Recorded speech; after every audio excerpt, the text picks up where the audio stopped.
Hi, this is Vicki with Crafting for Fun. Today I want to show you how I made this card. I think this is a great masculine card. Really could be used for any occasion. I have stamped a sentiment here on the front that says thinking of you, but you could actually leave the sentiment off and just add an inside sentiment or greeting as well. This uses an image from the Walk in the Wild. I'm using this moose image here, and it uses something called the reflection technique. I did my reflection technique a little bit differently than I've seen it done. I used a lot of the same elements, but I made this reflection image quite a bit lighter, and I actually don't have the whole reflection down here at the bottom. And then you'll notice there's a little masking going on here where you see the sun off of the back of the moose. So let me show you what you'll need to make this card. You'll need a piece of regular white cardstock. This is just a quarter sheet, so it is 4 1/4 by 5 1/2. I have a couple there in case I make a mistake. You'll need your stamp, of course, and then I'm going to be using several colors of ink. I'm going to be using Early Espresso to stamp my moose, and I'm going to be using Crumb Cake, which is a lighter brown shade, to stamp my reflection. And then I'm using 3 colors here. For my coloring, I'm using Old Olive, Marina Mist, and Lost Lagoon. I'm using Lost Lagoon for my water. It's kind of a murky, deep blue. I'm using Marina Mist for my sky, Old Olive for my grass, and then I'm just going to use a little bit of Crumb Cake to represent the dirt along the water's edge. I am going to be using some sponges. I have some sponges already that I've been using, but I need a few more. So this comes as a as a circular shaped sponge. I've actually cut this sponge already in half, and now I'm going to make 3 more pieces. And I just take a big pair of scissors and I just cut my sponge into pieces and work with them like that. So I have 3 more pieces ready to go. In addition, to make this technique work, you're going to need something to use for your reflection technique. Now you can use a piece of clear acetate, but I am actually using a piece of, this is actually stencil material. I went to my local craft store to buy some acetate and they didn't have any, but they did have this stencil material, so I bought a piece of it and just cut a hunk of it off. Something else that works great for the reflection technique is also the carrier sheet or the image sheet that comes with your Stamp-A-Majig. So if you have a Stamp-A-Majig and it has that little imaging sheet that you can stamp on to position your stamps, that would also work great. Just basically any smooth plastic surface that will hold your ink. After we finish with our technique, I'll show you how I turned this all into a card. Another tool that I find helpful but not completely necessary is a brayer. And I use this to rub over my image when I do the reflection technique, but you could do that with your hand just as well. If you have a brayer, just grab it because it is very handy for this technique. So let me get set up and I'll show you how I made this card. Okay, I'm set up here and I'm ready to begin working on my card. Now this is just a quarter sheet of cardstock and we're going to be cutting it down later, so I'm not going to worry terribly much about getting close to the edge. I'm just going to slip a sheet of scratch paper underneath here so I can keep my work surface as clean as possible, and I'm going to begin with my Old Olive ink. Now the grass is most near the center of this design, so I am going to do that first, and I'm just going to start in a circular motion, and I'm just going to put a layer of green right through the middle, and I can make that as light or dark as I want, and you don't have to worry about the color being all even, because in nature colors aren't perfectly even. So I'm finished with my green and I won't be needing that again.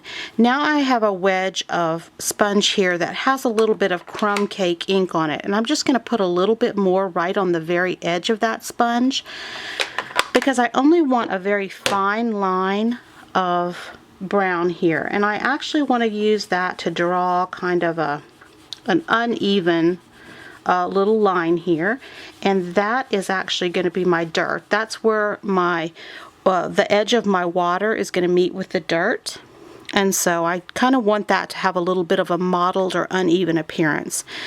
Now I've chosen Lost Lagoon as the color to use for my water.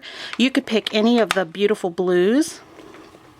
And I'm just going to ink this sponge up really well. And I am going to just kind of start in circular motion and go all over. Now I realize that this is not going to be even in color, and that's not what I'm going for, because water, when you look at it in nature, is not all perfectly one color. So I kind of like a lot of variation, and make sure I get it right up against that brown there. This card panel will be cut down quite a bit, so I'm not terribly concerned about all of the edges, because I know that those are going to be cut off. I'm pretty happy with that. So I'm just going to leave that like that. And now I'm ready to add my sky. Now before I add my sky, I told you that I had added a little sun. So I'm going to just grab a Post-it note here and a circle punch. This happens to be my 1 1/4 inch circle punch. And where the sticky is on my Post-it note, I'm going to insert it and just punch. And then I'm going to add that up near the top there. Oops, maybe a little bit further down. It doesn't have to all be on your paper, just a portion of it. And now we're going to add the sky. And for that, I'm using Marina Mist. And I'm going to kind of use a light hand because I don't want a real dark sky. But you could choose to make it as light or dark as you want. So, and again, I'm going to kind of go in a circular motion. With the sky, I can go back and add, but I can't take away. So I usually start off pretty light. And I'm pretty happy with that. So there we go. I have those stamped. And now I'm ready to put in my stamped images. So I'm going to grab my, oops, I'm going to go ahead and remove this. And if that is too stark for you, you can always go back and lightly go over it with that Marina Mist, just super light, just to kind of muddy the edges of that circle. So I'm going to remove that scratch paper. And I'm going to get my Early Espresso ink pad out. And I'm going to stamp my, or ink up my image really well.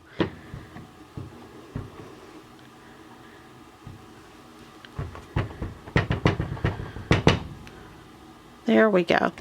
So he's nice and inky, and I want his feet to land in this green area. So that's what I'm aiming for. Even pressure. And just allow about 4 or 5 seconds for the ink to transfer to the paper really well. This is just regular Whisper White cardstock, and that's a good image. So now I'm going to grab my baby wipe here, and I'm just going to take off the extra ink, because I'm going to be using a much lighter brown ink to, sorry about the camera shake there. I'm going to be using a much lighter brown ink. I'm going to use Crumb Cake to add the color for my reflection. So this is my Crumb Cake pad. I'm going to ink up my image. And my Crumb Cake pad is super juicy. In fact, probably juicier than I like.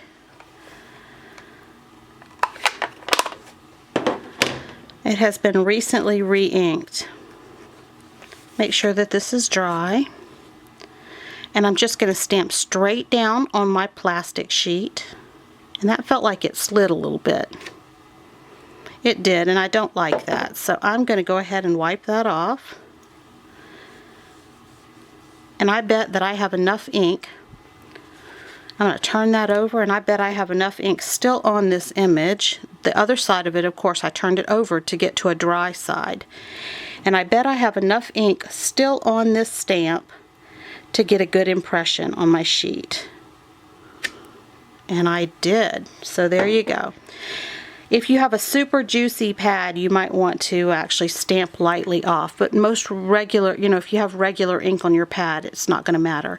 So now I'm going to turn this image over so that now it looks completely opposite of the one on top. So now they're the same way, and I'm going to flip this over, and then I'm going to line it up. But I want this mousse to be completely in the water because he's a reflection. He's not a full-strength image. So I'm going to hold that very carefully in place and take my brayer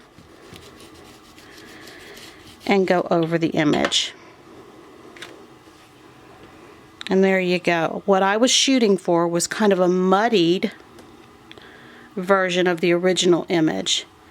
I could have stamped him with the same color ink that I used for my original image and gotten a much clearer reflection, but I wanted a kind of a more like what a true reflection would look like. So what I'm going to do is I'm going to take this panel to my trimmer and I'm going to trim it down, and I'm going to come back and show you how I'm going to convert this to a card. So I'll be back in just a moment to finish this project. Okay, I'm back, and I've trimmed my original image here down to 3.5 by 5 inches. There's no rhyme or reason to why I trimmed it to that size. I just decided to crop it down a little bit. And I cut a piece of craft color cardstock at 3 3/4 by 5 1/4 to go behind it, and then I cut a piece of Early Espresso cardstock to make my card base, and this is 8.5 by 5.5, and I've scored it at 4 1/4 inches. So I'm going to just fold that card base in half. I'm going to use my bone folder to get a nice tight crease. There we go. I am going to layer this up. What I did was I cut a piece of craft foam. This is just the white craft foam like your children may have used for art projects. Oops. And I applied some score tape, which is just some double-sided tape, all around the edges, and I am actually going to use this to pop my focal image up. I saw Jennifer McGuire do this on her videos, and I just love this look, and I love the feel that it gives my cards. They have so much more of a sturdy feel than just using the pop dots or dimensionals on the back. So that is just a piece of white foam, that fun foam that has been cut down to slightly smaller than my image. And now I'm going to remove the liners from the score tape that's on the other side because I put it on both sides of my fun foam. And I'm going to secure that to my craft color layer. Try to center it up as best I can. There we go. And now I am going to just grab some regular tape. So this is my regular tape runner, and apply some tape to the back of this craft piece. And I'm going to center that on my card base. Now there is not the same amount of, I have a wider border on both sides than I do at the top and the bottom, and that's exactly what I was going for. Now I could stamp a sentiment directly here on the front of the card, or like I said, I could include a sentiment on the liner. I think since I don't know what occasion I'm going to use this card for, I'm going to leave my sentiment off. And I often do not secure my liner in place to the inside of my card until I'm ready to write on it.